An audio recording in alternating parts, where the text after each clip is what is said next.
In 1791, a man with no education, no business acumen, and no apparent grasp of basic economics shipped a cargo of warming pans to the Caribbean and made a fortune. His name was Timothy Dexter, and his entire life is a sustained argument that luck is completely indistinguishable from genius, provided the outcomes are good enough.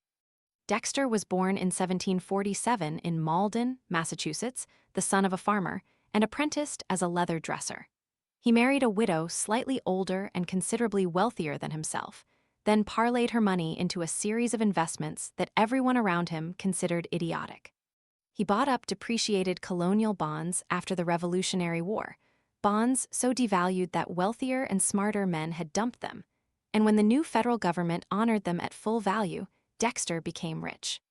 That might have been the end of it, one lucky bet, but Dexter couldn't stop. Rivals who resented his success fed him deliberately terrible advice. Ship warming pans to the West Indies, they told him, knowing the Caribbean had no use for implements designed to heat cold beds. Dexter did it. When his ships arrived, the warming pans sold out immediately as ladles for the local molasses industry. Ship mittens to the tropics, his enemies suggested. He did. A ship bound for the Baltic purchased the entire cargo. He sent coal to Newcastle, England, the coal capital of the world, and arrived during a miners' strike to find a desperate shortage. He reportedly made a profit every single time.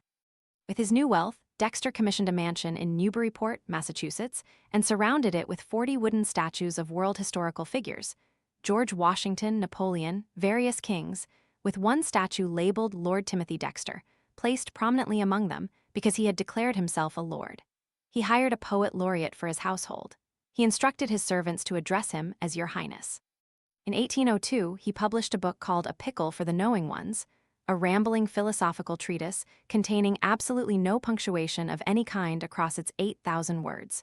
When readers complained, he published a second edition. He added 2 full pages of punctuation marks at the end and told readers they could pepper and salt it as they pleased. He staged his own funeral while still alive to see who would cry. His wife didn't cry to his satisfaction.